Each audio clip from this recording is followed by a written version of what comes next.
Hey guys, today I will show you how to enable DirectX 12 in Monster Hunter World.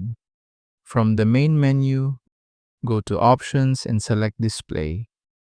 In this menu, you can adjust multiple graphical options like resolution and advanced graphics settings. Scroll down until you find the Activate DirectX 12 API toggle.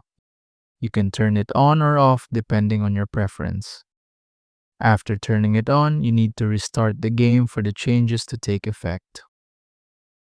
Once the game restarts, DirectX 12 will be active, and you can enjoy its potential performance improvements.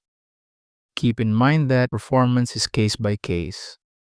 Try both on and off to see which one performs better on your PC and gives you the smoothest experience.